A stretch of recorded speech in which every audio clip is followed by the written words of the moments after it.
was eventually prosecuted very quickly.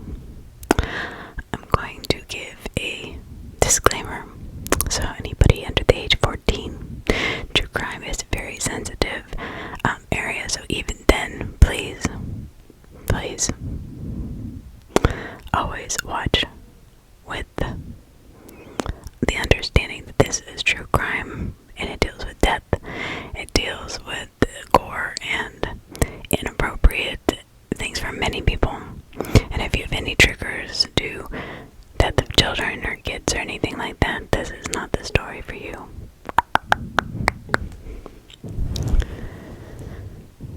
So let me kind of run by what happened the night the McStays actually did disappear, because it just seems really strange to me. The family was made up of four family members. The husband, the wife, and 2 sons. Now, the house looked like it had not been, nothing was put away. Nothing was really taken from the home. And the dogs were left in the backyard unfed. And anybody with dogs or an animal know that we animal lovers would never go on vacation without taking our dogs, or leaving without taking our dogs. So business, Mr. McStay, and he had a business partner. Well, who is this business partner? And even though, yes, he did some strange things a day or 2 after the disappearances, it is not necessarily something that I would say is a sure thing for the murderer. I just wouldn't. There's a bunch of circumstantial evidence in this case. And the problem with circumstantial evidence in a murder trial, especially when you're looking for the death penalty, which they were seeking for this Charles Chase, because he was really their only suspect. The investigators didn't have hardly anything to go on. So I think that sometimes tunnel vision can happen with even the best of investigators. Now, he was his business partner, and pretty much what fueled the thought that he actually killed this family was that he had taken out thousands out of their business account. Maybe he owed him money. I don't, maybe the McStays, had left and had asked him for money and they got themselves into some trouble. There are so many plausible reasons as to why this family ended up where they did. So what did happen, and how did the trial go as of today, or up to today? So there were security cameras on the McStay's house that at 7:47 that a car that did not belong to the McStays, which I find odd, and I'll tell you that in a minute, didn't belong to Joe or Summer, actually pulled out of the driveway. Now, unfortunately, the video cameras were not clear enough to really pick up, what kind of car it was, and it only saw 18 inches, basically to the bumper. It was first thought to be Isuzu.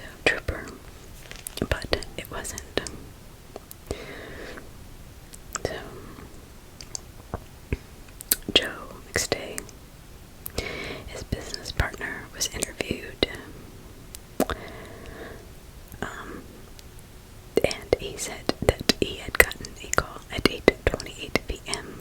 from Mr. McStay. Now, Mr. Merritt says that his business partner does not often pick up the phone off business hours unless, if he knew it was going to be something important or a late business meeting, then yes, he would. However, there was nothing in line for the evening, and he didn't pick up his phone. I completely understand that, because I did the same thing. Crazy. So then, now the cameras that the family had or in the neighborhood, any of them did not ever pick up their Isuzu Trooper leaving the house at one time. So this is really interesting to me, because then the Isuzu Trooper is found, okay, in the San Isidro neighborhood of San Diego, which is just north of the international border of the United States and Mexico. And prior to this, apparently the McStays had been looking up information on taking a vacation to Mexico. I'm sure many of you have heard this case, but taking a vacation to Mexico, how do you get kids across the border? Things of that nature, which is strange because an educated businessman should know they would need to get passports for their kids. So either Mr. McStay had bad business dealings and was trying to leave immediately. And, Mr. Merritt, his partner, did dig out a few $1,000s, for the gambling. Maybe Mr. McStay also had a gambling problem. Now, of course, it's funny, I always say, look at his side, her side, and then the truth, right? The family is not going to jump and say, yes, my son definitely had a gambling problem, and probably a lot of times when people do have addictions, whether it be gambling, food, smoking, or I had a friend for years, her husband didn't know she smoked or drank. They were married for 25 years. How is that possible?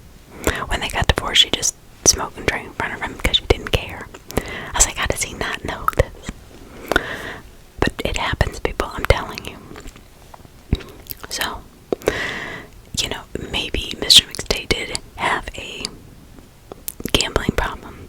Maybe he went to the cartel or some kind of business dealing that went awry, and he had to get out of the country fast. And the people had caught up with them. I'm just thinking, as the investigator here, how would I approach the prosecutor? Well, I would definitely not encourage them to seek the death penalty, because I don't think that's where this man belongs. I don't think he killed this family. I really don't. That is just my personal opinion. Yeah, he took some money out of the accounts, but I've known people that have embezzled hundreds and hundreds of thousands of dollars out of somebody's account. They didn't end up dead or kill somebody for it. They actually fled to Florida. But anyway, so at a few $1,000s, you can pay that back. There wasn't any other accounts. There wasn't millions missing. There wasn't any other legal actions. There wasn't any nasty texts found. There wasn't any other. The only thing that was found really was DNA in the McStay's trooper, Isuzu Trooper, from the business partner, of course, because he'd probably written it a million times. And then the money.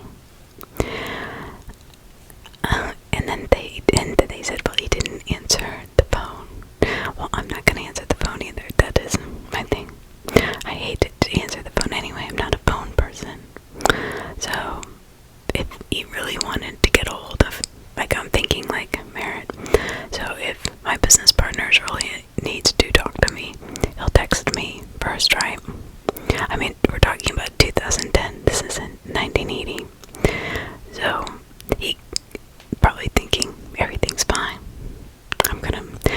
Maybe he was planning on, maybe he had closed an account or he was getting some money. He was gonna put the money back in the account anyway. But he had access to this account, right? Somehow. So probably, I'm guessing, was a joint account. And it could have been even his money. Who knows? I mean, it just doesn't seem like, from what I've read, and that there's, according to the neighbors, to the family, the friends, everybody said there seemed to be no problems, no arguing, no fighting, nobody went to jail. Even with the partner, I just can't find anything. Nothing of value was missing. If the partner was in desperate need of money, don't you think he would have taken something of value for some extra money? So, a scenario of a home invasion or burglary was ruled out.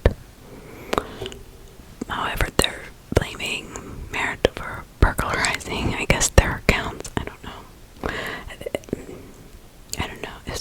This whole trial was based on circumstantial evidence, and I don't like those at all. If you can't give me physical proof, or I can't give physical proof, or the prosecution cannot prove without a shadow of a doubt, I don't even think the death penalty, personally, should be even up for grabs. 10 years, 15 years for suspected accidental homicide. I don't know. Who knows what happened? Maybe, maybe he helped his friend and he didn't want to get killed. And so Merritt was, not even involved. Mr. McStay went to meet this guy trying to get across the border, maybe picking up some money from him. And so this man is now on trial for this disappearance. Now, what happened to the bodies? Were they ever found? Well, yes, they were. But first, on February 8th, okay, their trooper was found. But how the hell did it get there? It had to have been at the house, but there's no video proving that it ever left the house. What's going on? Who had the trooper? Who had the family vehicle? Who drove them away? It wasn't Mr. Merritt's car either. So it was thought to be an SUV style car, but the family that is telling me there's probably some cartel deception, because nobody picks up a family, rushes them out of their house, and doesn't take their car. And nobody sees the car pull in. This is strange. They have this video of this car that I guess pulls in and out, but they can't see what kind it is, and they can't see the plates, and but it does not belong to the McStays. They know that, so they rushed this family in to this car. I don't know. I guess at gunpoint. This happy family that was eating dinner, and then they are gone. They're missing. Then why take the kids? Why not take the dogs too? Why not? All these questions in my mind would be like, the partner, he would have planned. Why would he kill the kids? There was no reason. Why would he kill the wife? He would have just killed his partner. There's, it doesn't make sense.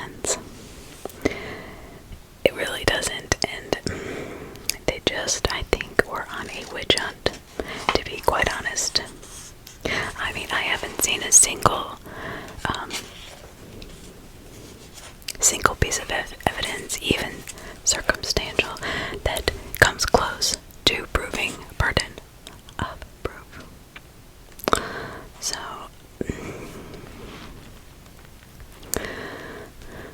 now why would they leave? I mean, they left their pets in such a apparently bad state, because they must have been gone for quite a while.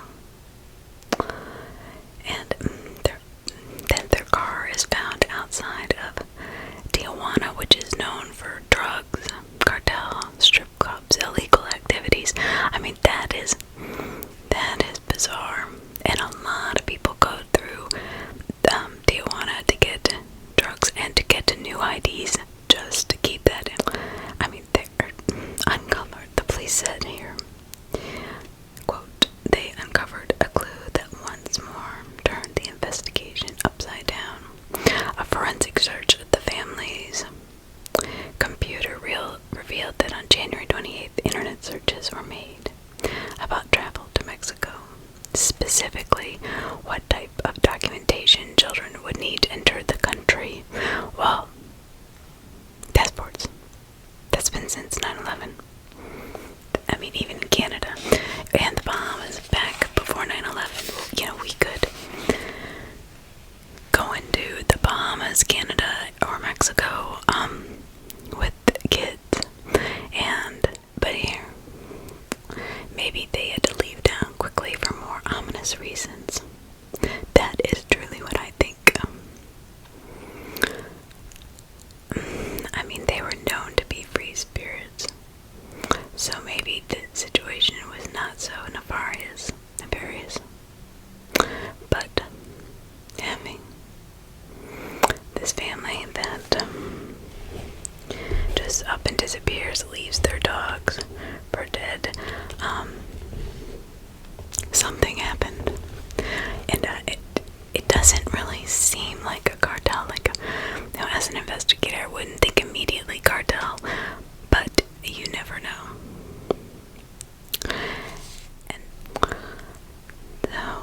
But the family remains unconvinced that Joe and Summer would have taken their children to another country without telling anybody. But if they were running from some kind of debt or cartel issue, or, you know, making runs for the cartel and needed to change their identity and needed to cross the border very quickly to get them and come right back over, they wouldn't tell their family, now would they? Because they wouldn't want, you know. But if it were cartel activity, then what would happen is their family would have been harassed. Somebody would have found out, unless it was one of the family members. And whose car was it that was driving? That is so confusing to me. So, media attention and investigation. This is when it really becomes a problem, is when you get it into the media. The media is gonna make up crap that is not real. I'm sorry, they are. They're gonna you gotta look at it from both sides. You can't be the judge and jury and the executioner. You've got to be the outsider, like the judge in itself. It's both-sided thought process, and a good judge will have that, and most judges do. That's why I like them.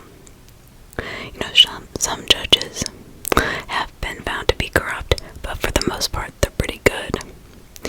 A lot more attorneys, I mean, they're one-sided, let's face it. You know, when you're constantly defending murderers all day, and basically what you're trying to do is, you know they're guilty, you're just trying to see the 1,500 things that the prosecutor is trying to get them on. You're trying to prove that they didn't do. You know, that is the problem. And that is what happened in the Casey Anthony case. They got too greedy, or she would be beyond bars right now. Okay, now,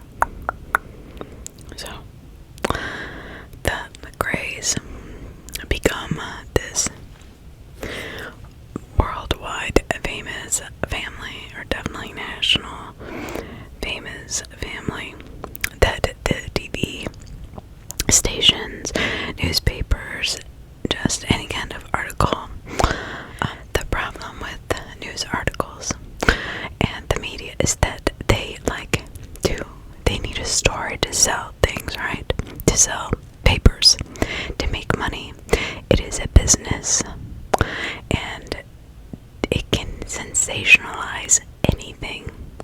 So here is this this family is missing. They have no idea whose car they took.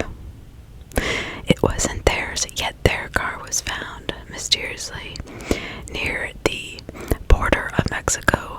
Looked like it was heading towards, a very, very drug-ridden.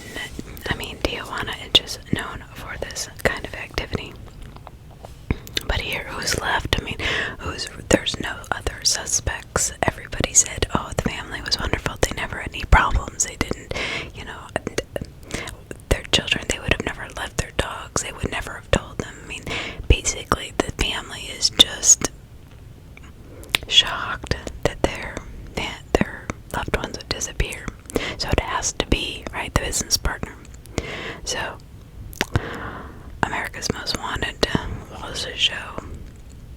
The notorious show tries to run down criminals as well as missing children based upon his own child being abducted and murdered by a serial killer in 81 here in Florida. The McStay family disappearance seemed tailor-made for America's Most Wanted. The case was profiled on June 2010 episode.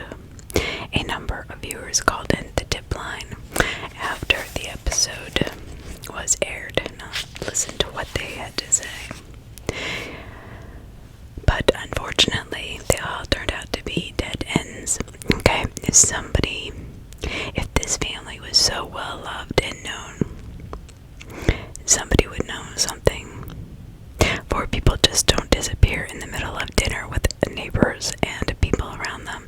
Guy who owns a business without really anybody investigating or curious, really. Other than the family. McStay's case was also featured on similarly themed unsolved mysteries, hosted by late actor Dennis Farina. But again, the tips that were generated led nowhere. As the months that the McStay's family was missing turned into years, the police, John Walsh and Dennis Farina, were not the only people investigating their disappearance. Former radio talk host and author Rick Baker also threw his hat into the ring. Okay, now you've got all of these TV personalities and kind of, not sensationalists, but, people who, even Walsh over the years has gotten less. He's been more mainstream media. He's made a lot of money on his show, which is great. I think he does a lot of good. However, I don't know. I think you can prove anybody was or is guilty of a crime in any way. You can, plant stuff there, at the car. You can put DNA. There's as much, as much technology as there is for how to catch a killer. There's also as much technology as how to, frame a person. Just keep that in mind. Because there's a few people out there who I really do think are innocent. And for some reason, they're just the only suspects. So it had to be Mr. Merritt. He took out a couple $1,000 and he went gambling, so he must have killed the family. Well, here's the thing, that's pretty much all they have, and a couple of their little things, but okay, so he went gambling. My God, that doesn't make him a murderer. It's a big stretch from gambling to murder in a couple grand. He didn't take out $600,000, $800,000 in money. I don't think being in business with somebody for so many years, like he would know what his reaction would be. I don't know. This doesn't make sense.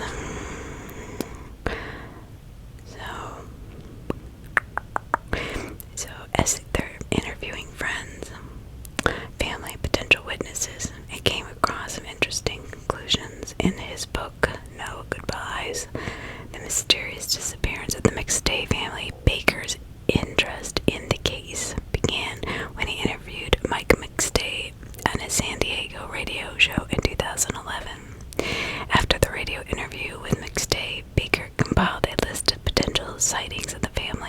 followed up on them, which took the radio host throughout Latin America. Okay. Now this is a little different perspective, keep this in mind. 4 days after McStay's vanished, a video of a family of 4 crossing the U.S.-Mexican border on foot surfaced, but it could not be determined who they were. After that, that report, more and more tips of sightings, of course, in the country, such as the Dominican Republic, Belize, and Haiti, kept a glimmer of hope alive for the friends and family of the McStays. Well, this is very interesting. Very, very. And I'll do my theory in a minute. Baker packed his suitcases and went to the number of exotic locales to follow up on the leads. I've traveled around the world and to what I thought were verified sightings, but none of them panned out.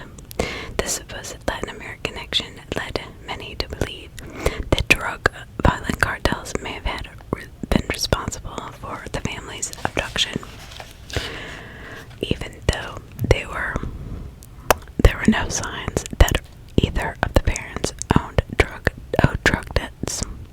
There was also no evidence that, apart from some occasional marijuana use of either of the McStays, parents took even harder drugs. Either of the parents took even harder drugs, such as cocaine. So they didn't methamphetamine or heroin. So they weren't. Joe and Summer McStay just did not fit the profile of a drug cartel victim. You never know. You really don't. And I'm not saying that they were drug addicts, but that doesn't mean that, that Mr. McStay didn't, or that he didn't have some kind of connection to the cartels and business somehow. Why did they stage the car? My biggest question. A cartel is not interested in staging anything, said Baker, which I do agree with, however, because it got so much attention in the media. Why not? Why not stage it? Obviously, somebody had their car because it was never seen to leave the house. Or at least not where I could find. If somebody else has any information, I'd like to know, because every article I've read does not say that. They say that yes, they saw a car, come in and out of the driveway, but the cameras weren't all that good, and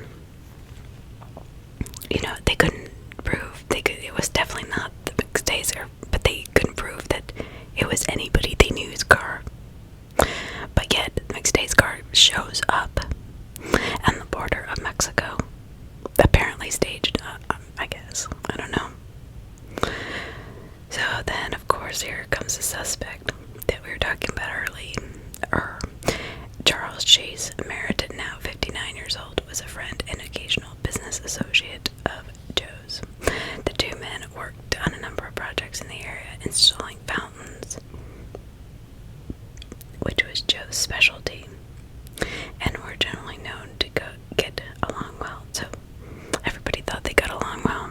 They installed fountains, decorative water fountains that are often seen in the yards and driveways of expensive homes where he might have met a cartel leader very easily, especially down in the San Diego area.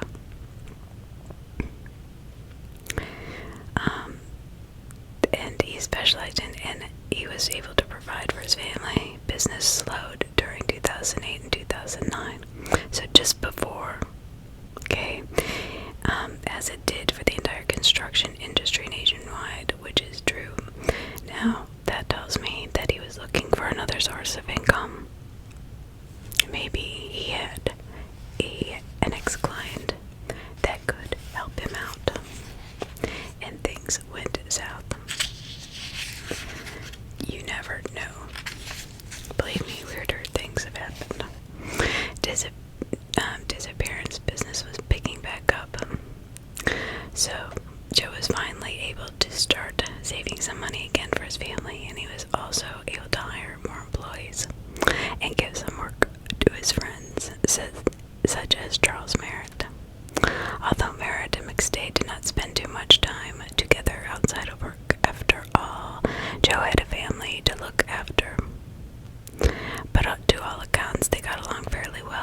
considered each other colleagues and friends. So here's my thing about business partners. If there is a problem, the first people that are gonna know you're having problems with your business partner are your family members. And if I'm not saying any of this is 100% accurate, what I'm saying is you cannot convict somebody on the basis of, a theory that's all it is, just a theory. You can't sentence somebody to death. At least I know that if I was a prosecutor, I couldn't do it. At all. I mean, the little bit of money that he took out the account, jeez. I mean, they could have had a business account together that they both used. Who knows? A job could have been coming up that he was about to do. What happens? On November 13th, 2013, the case took an unfortunate turn. San Bernardino County in Southern California is the largest county in landmass in the United States. Although the county is also quite populated with over 2 million inhabitants, most of these live in towns such as San Bernardino, which are just outside of Los Angeles County in a far western end of the county. Once you get east of San Bernardino, the county is a vast sea of desert and mountains that stretches all the way to the state lines of Nevada and Arizona. It is exactly the type of place where a person can easily go missing, alive or dead. On November 13th, a motorcyclist discovered the remains of the entire McStay family. 2 shallow graves outside the town of Victorville. The search for the McStays was finally over, but the case then evolved into a homicide investigation. So now we're on a bigger witch hunt. Although the bodies had apparently been in the grounds at the time of their disappearance, the dry desert climate preserved the bodies of the adults quite well.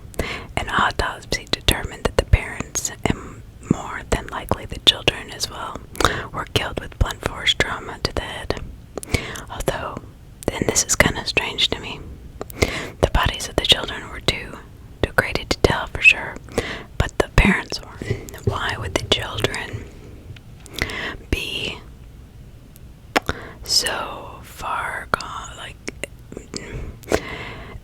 their bodies be to the point where they weren't able to really tell the cause of death, but yet the McRaes were very well preserved because of the desert dryness?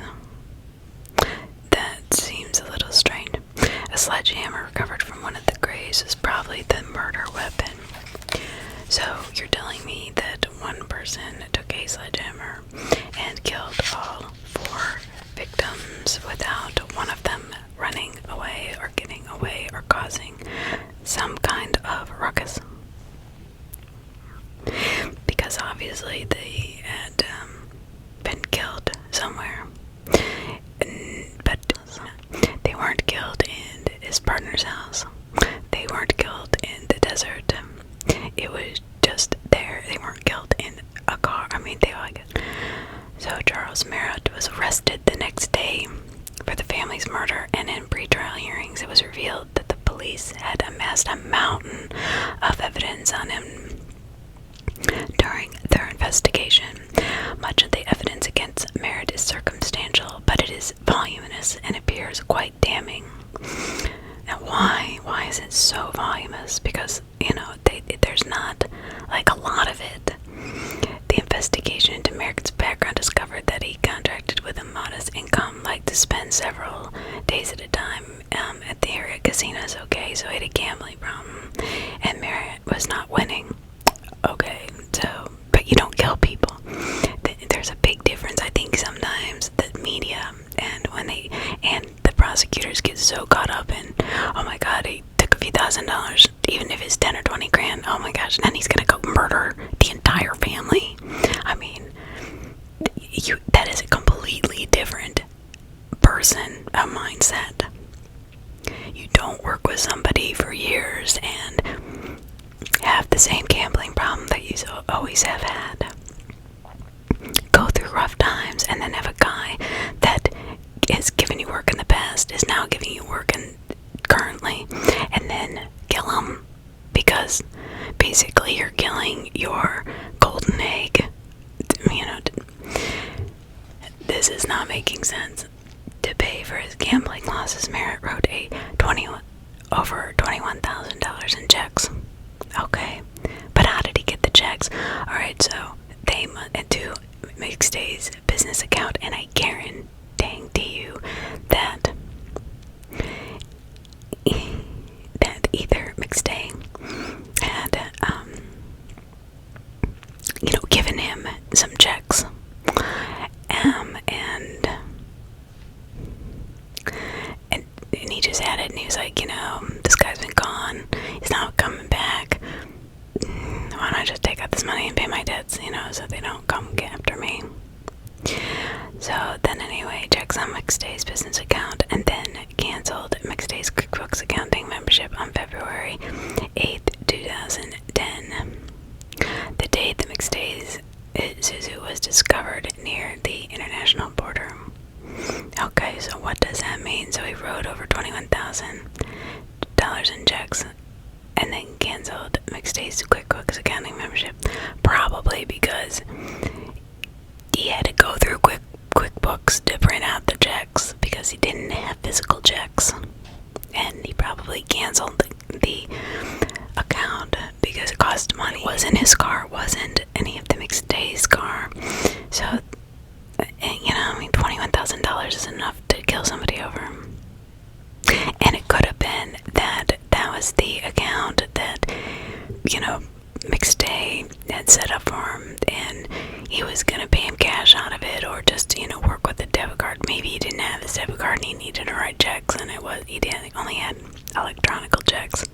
I mean, it could be a million things, is what I'm saying. That does not prove he killed him. I'm sorry. We have proof beyond a reasonable doubt.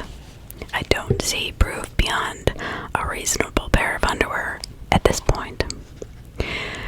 I mean, just in what I'm reading, so. Then he was discovered that he withdrew thousands more from Joe's business account during the period from February 9th, 2010 into March to pay for the extended trips to area casinos. Well, that's a bunch of BS, because he took the $21,000 and then he canceled the PayPal subscription, so they'd have to reinstate the PayPal to get into the account, because apparently that's how he got into the account, and he printed out the checks.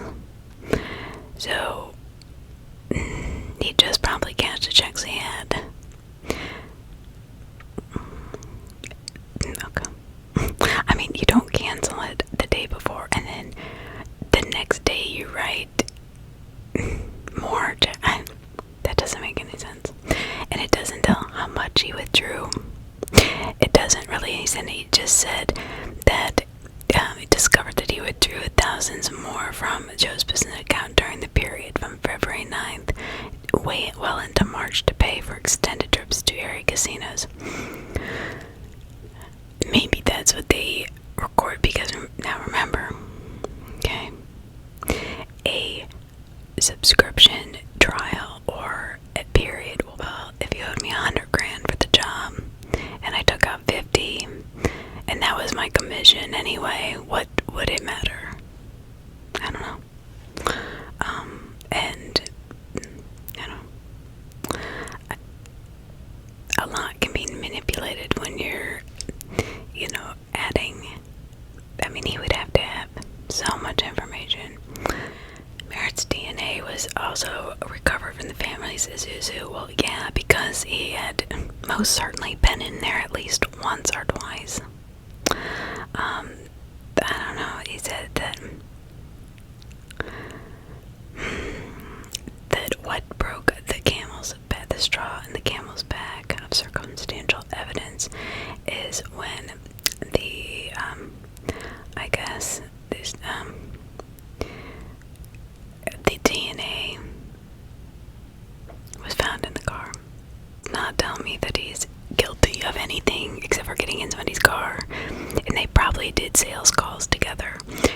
in 2010, before COVID. People forget, I think, that, you actually got into your car and you drove around and you looked for business, and that a lot of, those service industry businesses, that's what they did. Perspectives are not looked at here. Merritt now sits in the San Bernardino County Jail and faces the death penalty. Perhaps in an effort to stall the inevitable, Merritt has fired the 5 attorneys, which has caused considerable delay to the trial. Yeah, he's trying to figure out where the hell these people are and what is going on. Yes, their bodies were found, but there's no evidence. His DNA is not found on the bodies that were so well preserved. Why not? That's my biggest question. And who the hell's car who was driving these people around? Of course he's trying to he's trying to get somebody to help him. It's been made. See, and this is a prosecutor. Oh, I did my job. I found somebody who fits the profile a little bit, and voila, you have your criminal. This made the loss of their loved ones always, didn't make the loss any easier. Their loved ones will always weigh heavy on their hearts, of course. Although it looks like all the arrows point towards Charles Merritt on death row for execution. You better, have more evidence than what they have. Although it looked, so all the arrows are pointing to Charles Merritt as the killer. Some doubt if he is the sole perpetrator. One argument is that it would be too difficult for one person to kill 4 people, even if 2 of them were children. The reality is that Joe trusted his business associate, and therefore he never saw him coming, so to speak. But this guy was somebody had them at gunpoint or something, because they left the house in a hurry. Somebody who had, if Joe would have showed up, if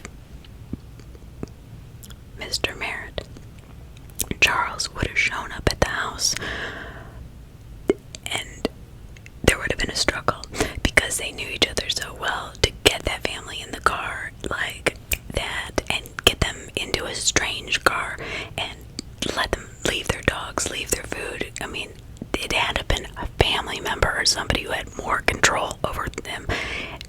If my business partner showed up at my door, I don't care if they were carrying a gun and said, "Get the hell in my car," I'd slam the door in their face. I'd fight for my family. I would not just go, "Okay, I trust you." They said the crime scene looked like they had just left all of a sudden, so obviously it was some kind of urgency that was going on that nobody knows about. There's got to be some kind of secret under here somewhere. It just doesn't add up. I don't even think Joe would have let Charlie in if they was eating dinner. He's like, "What the hell are you doing here?" He's like, "Oh, my wife's," you'd have to have some crazy excuse to get all, his whole family, because even if, let's say, Joe did come to the door and say, "Oh my God, my wife's in trouble, I need your help," Joe would be the only one to go. Why would his wife and 2 other kids go unless they were forced to at gunpoint, or some kind of a struggle would have ensued because he knew the guy? And if there was only one, which that's what they say, there may be more, but somebody would have come forward. Don't you think if Charlie was guilty or, was put on death row, that he would say who had helped him? Come on. None of this is making sense. This is crazy. It just bothers me to no end. The reality is that Joe trusted his business associate, okay, but he would have been the only one to go. Once the McStay parents knew what was happening, they probably compiled in order to save their children, and by the time they got to the desert outside Victorville, it was too late. Why would the wife go anyway? Because there's nothing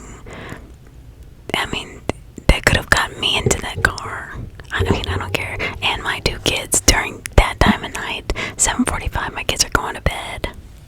I'd be like, no way, you go on, yeah, I'm not, I'm gonna take care of the kids, and if he pulled a gun or some other, obviously they weren't killed with a gun, so he didn't have a gun, so he held up a hammer and said, you guys get in the car now, and I'm gonna kill you with this sledgehammer.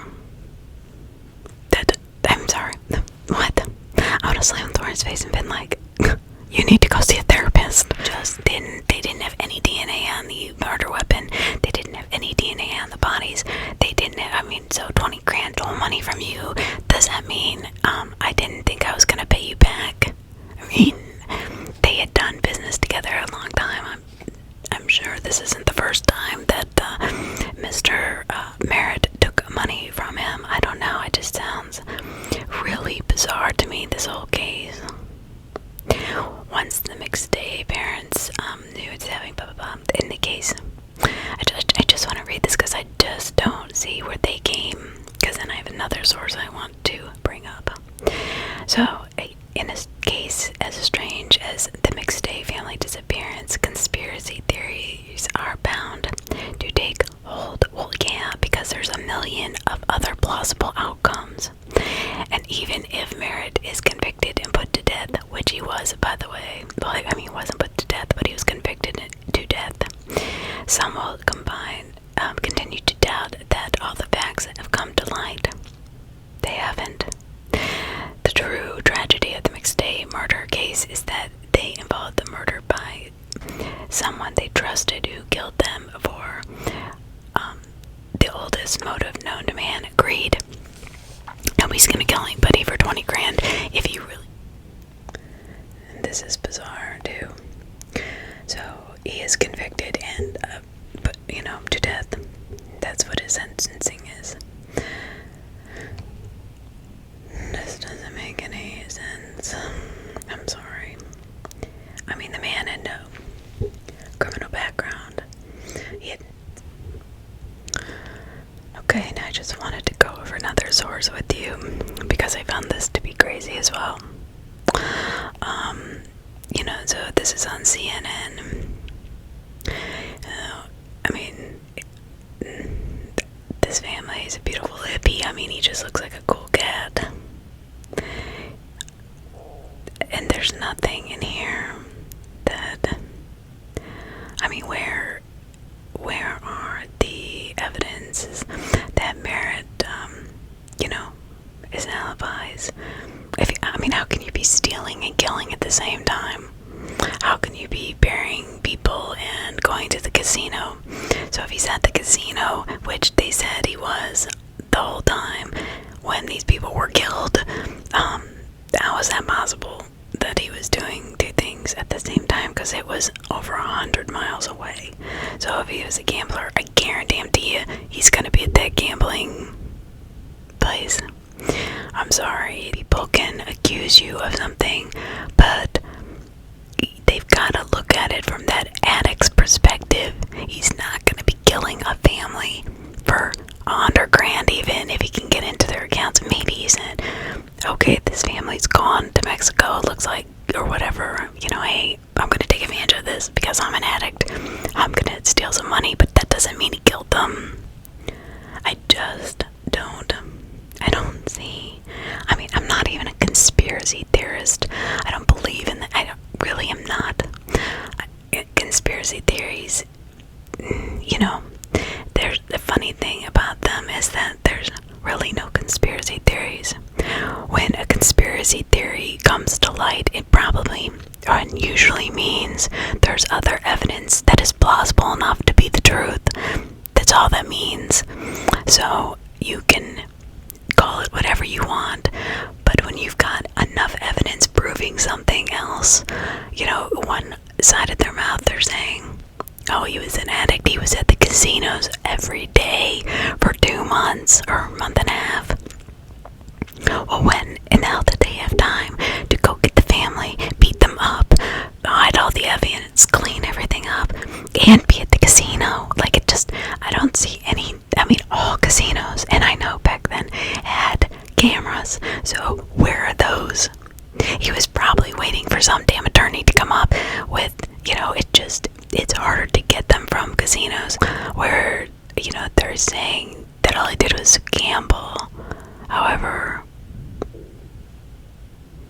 okay, how did they know that? If they don't have tapes, they must have tapes. I'm just saying. I mean, I'm not trying to be a brat. I'm trying to give a perspective that nobody seems to be publishing, and the media is a powerful thing. The media kills people. Once people read it in the media, it's like gospel, and you got to look at all sides, because unless you're able to or capable of looking at it from his side, her side, and the truth side, you'll never be able to find out the real answers they're looking for. This man is not going to be gambling like a bean like he was, but then driving 100, he would have just buried the damn bodies right outside the casinos, because I'd been there. Those casinos are out in the middle of the desert. I don't know. He could have just thrown them there and probably would have been less likely to have found them. You know why? Because the Indian reservations protect any real investigations unless it's their police department. So the fact that this family was found in the desert hundreds of miles away from where they lived, near the Mexican border, and yet this guy is accused of gambling, why not just throw him? I mean, he would have had less chance of getting caught. None of this is making any sense. I don't know. I know I just get so upset. So, they convict him in 2020 or 2019, almost 2020, and they sentence him to death with the evidence that I just read to you. Now, how many people out there, I want to know your theories, because I'm really upset about this, but I can get, I try not to get narrow-minded, but I feel like in some ways you have to be narrow-minded, because the prosecution, sometimes, I'll edit that out, sometimes the prosecution can get so narrow-minded that it forces you to become narrow-minded. People, do you think I'm crazy? I mean, is there enough evidence to convict this man of killing this entire family? I mean, help me out here. I don't see it. And now this is my own personal opinion. I mean, this is completely my own personal opinion. I'm not a conspiracy theorist. Okay, I can speak. But I am a realist. And I'm all for the death penalty. What do you think? Do you think I'm crazy? Because I don't feel crazy. I just don't think this man got a fair trial. Period. Well, I love you guys.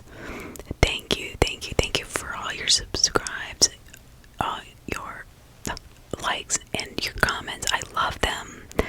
Please leave as many as you want. I will chat with you all day about true crime and different theories and options and plausible realities. I really have a hard time with this case. I'm really not getting how they got death, how they got a jury to convict this guy to die